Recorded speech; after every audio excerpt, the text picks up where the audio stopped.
What if you were sitting in your living room when suddenly the air grows cold and the furniture begins to move on its own? Imagine seeing your children levitate, their bodies twisting unnaturally, while a voice not of this world mocks you from the shadows.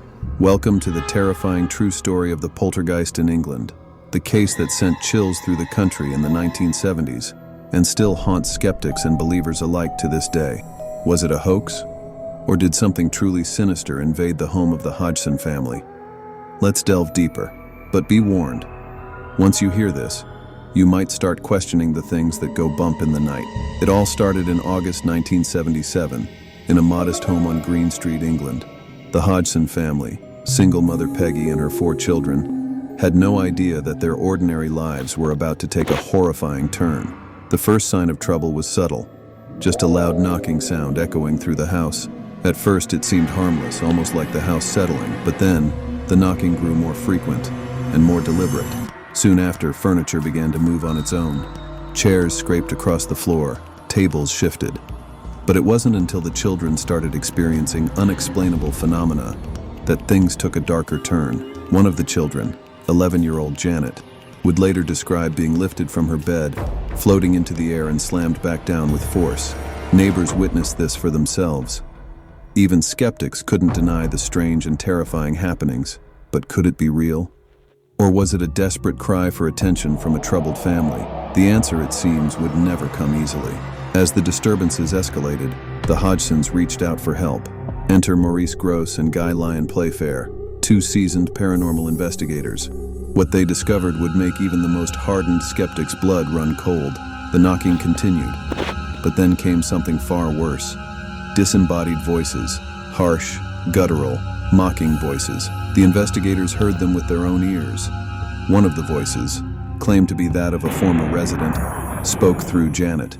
What was truly terrifying was not just the paranormal activity. It was the sheer malevolence behind it. These were not just spirits trying to communicate.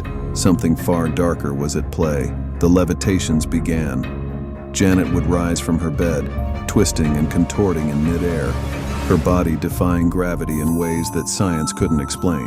One particularly chilling moment was when Janet was flung across the room. Violent, quick, and with an unnatural force. And it wasn't just the family experiencing the horror. Neighbors, reporters, even police officers. Many witnessed these terrifying events firsthand.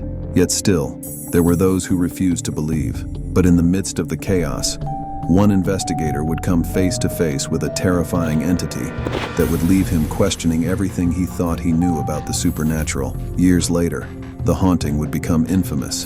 The Poltergeist in England would inspire the Conjuring 2. But despite the evidence, the debate continues. Was it a genuine haunting or an elaborate hoax? Skeptics point to the possibility of hoaxing by the children, particularly Janet, whose levitations were caught on camera. But those who witnessed the events firsthand say there's no way to explain what happened that night, or the malevolent force that plagued the Hodgson family for years. To this day, the house in England stands as a chilling reminder that some questions about the supernatural may never be fully answered. But what if the answer is far more terrifying than we could ever imagine? What if these poltergeists, these spirits, are not just remnants of the past, but a dark force that still lingers today? The Poltergeist in England is just one of the many terrifying real-life stories that prove there's more to this world than meets the eye. If you want to explore more real haunted places that have witnessed horrors beyond belief, click on the video right here. Trust me, you won't sleep tonight.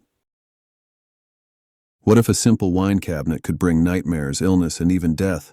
Would you dare to open it? In the shadowy corners of reality lies a cursed object so infamous it inspired a Hollywood horror film. Known as the Dybbuk box, this ordinary-looking cabinet allegedly houses a malicious spirit from Jewish folklore, one that wreaks havoc on anyone who dares to own it. But is the curse real, or is it just an elaborate hoax? Let's unravel the chilling truth behind the Dybbuk box, where the line between myth and reality blurs in the most terrifying way. The story begins in 2001 when Kevin Mannis, a curious antique dealer, stumbled upon a peculiar wine cabinet at an estate sale in Oregon. The seller, an elderly Holocaust survivor, warned Mannis that the box was never to be opened. She claimed it contained a Dybbuk, a restless, malicious spirit known in Jewish folklore to cling to the living. Manus, intrigued but skeptical, dismissed the warning as superstition and took the box home. Soon after, strange occurrences began. Manus described nightmarish visions of a shadowy figure stalking him. His home filled with the inexplicable scent of jasmine flowers, then turned to the stench of cat urine. Objects moved on their own. Lights flickered, and his life spiraled into chaos.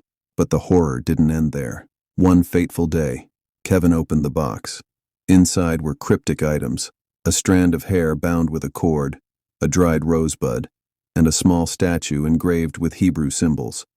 That was the moment the curse was unleashed. But could this be a coincidence? Or was the Dybbuk already watching him from the shadows?